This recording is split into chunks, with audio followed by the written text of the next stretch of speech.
আপনারা সবাই জানেন যে আমি আমার নাস্তিকতা ত্যাগ করছি। তা আমার নাস্তিকতা ত্যাগ করার পিছনে কারণটা হলো যে আমি যাদেরকে ফলো করে আমি আমার নাস্তিকতাটাকে শুরু করছিলাম তারা ছিল আরজ আলী মাতব্বর, হুমায়ুন আজাদ, অভিজিৎ দা, আমার প্রিয় বন্ধু নিলয় নীল। এরা যে লেভেলের নাস্তিকতা করতো সেটা ছিল সত্যের সন্ধান। তা আমার যে নাস্তিকতাটা ছিল সেটা ছিল হলো সত্যের সন্ধান।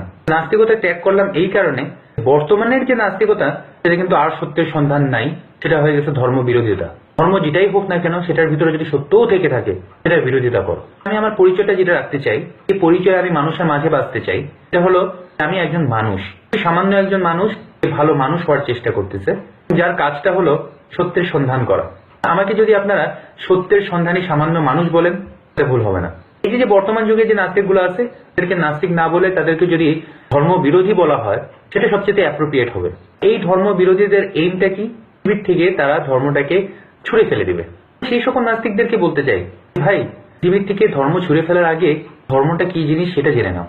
যদি এতই ক্ষমতা থাকে, এতই জ্ঞান থাকে তোমার, তাহলে তোমরা চুম্বকের থেকে তার ধর্মটাকে ছিনিয়ে নাও। কোনো লোহার টুকরা তার সামনে দিলে যেন টেনে না নেয়, কি স্বর্গে গেলেও ধান ভাঙে, এর থেকে তার ধর্মটাকে ছিনিয়ে নাও।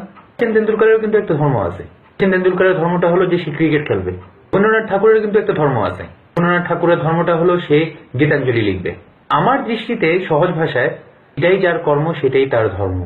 মানুষের কাছ থেকে ধর্ম ছিনিয়ে নেওয়ার মানে হচ্ছে তার কর্মটাকে ছিনিয়ে নেওয়া। আমি যখন ভারতবর্ষে আসলাম, এখানে আসার পরে একটা জিনিস দেখলাম কি, যে ধর্মের দোহাই দিয়ে অনেক মানুষ অনেক মানবিকতার কাজ করতেছে, অনেক মানুষের সেবা করতেছে তারা, শুধুমাত্র এই বিশ্বাস থেকে তারা যখন মানব সেবাটা করবে ঈশ্বর তাদেরকে আশীর্বাদ দিবে। যেমন রামকৃষ্ণ মিশন কিভাবে মানব সেবা করতেছে, তারা গরিবদের জন্য স্কুল তৈরি করছে, অনাথদের জন্য অনাথ আশ্রম তৈরি করছে, রোগীদের জন্য হাসপাতাল তৈরি করছে, এমনকি সকল রোগীরা অর্থের অভাবে ওষুধ কিনতে পারে না তাদের জন্য বিনা পয়সা ওষুধ বিতরণেরও ব্যবস্থা করছে। তারপর ভারত সেবাশ্রম সংঘ তারা কিভাবে মানুষের উপকার করতেছে, তারাও কিন্তু স্কুল, হাসপাতাল, অনাথ আশ্রম, বিনা পয়সায় গরিবদের মাঝে ওষুধ বিতরণের ব্যবস্থা করছে। এমনকি এরা ভূমিকম্প এবং বন্যায় কবলিত যেসব এরিয়াগুলো আছে সেখানকার কবলিত মানুষদেরকে ত্রাণ পৌঁছানোর জন্য সব থেকে বড় দায়িত্ব নেয়। তারপর আছে রাষ্ট্রীয় স্বয়ংসেবক সংঘ, তারাও কিন্তু স্কুল, অনাথ আশ্রম, হাসপাতাল, চিকিৎসালয়, ভূমিকম্প এবং বন্যা দুর্গতদের কাছে জীবন বাজি রেখে তাদের কাছে ত্রাণ পৌঁছায়। এমনকি মুম্বাইতে হাজার হাজার ক্যান্সার রোগীদের খাওয়া এবং থাকার সুব্যবস্থা করে। আমার কাছে সবচেয়ে যে জিনিসটা ভালো লাগলো সেটা হলো কি, এখানে কিন্তু হাজার হাজার মুসলিমরাও কিন্তু তাদের সহায়তা নিচ্ছে।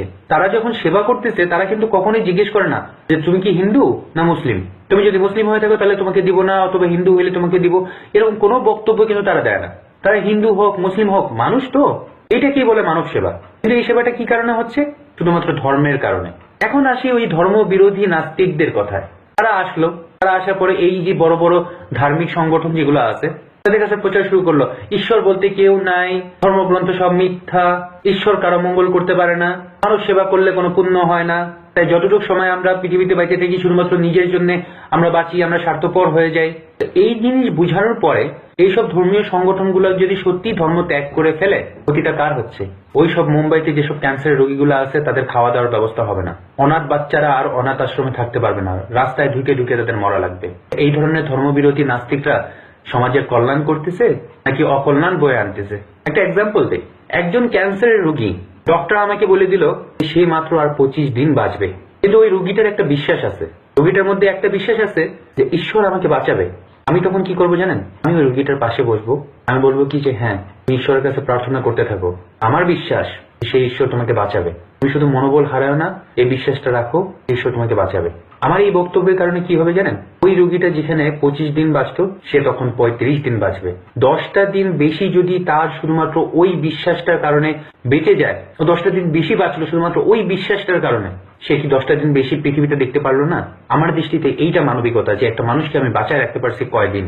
কিন্তু সেখানে যদি আমার জায়গায় যদি ওই ধর্মবিরোধী যেসব নাস্তিকগুলো আছে যারা ধর্মগ্রন্থের উপর আগুন দেয়, ধর্মগ্রন্থকে জুতা দিয়ে পাড়ায়, ধর্মগ্রন্থের উপরে হাজিয়ে, ধর্মগ্রন্থ উপর মুতে, এরা এসে কি করবে জানেন?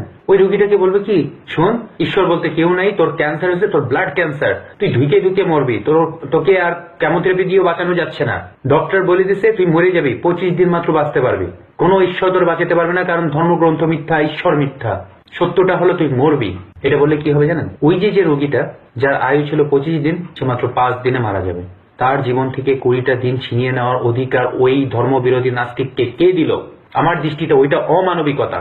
যাই হোক, শেষ একটা কথা বলবো যে ধর্মের দোহাই দিয়ে হাজার মানুষ লক্ষ মানুষের সেবা করে, সেই ধর্মকে রক্ষা করার জন্য আমি 1000 বার অস্ত্র হাতে তুলে নিব। কারণ ধর্ম রক্ষতি রক্ষত, যে ধর্মকে রক্ষা করে ধর্ম তাকে রক্ষা করে। ভিডিওটি আপনাদের ভালো লেগে থাকলে শেয়ার করুন।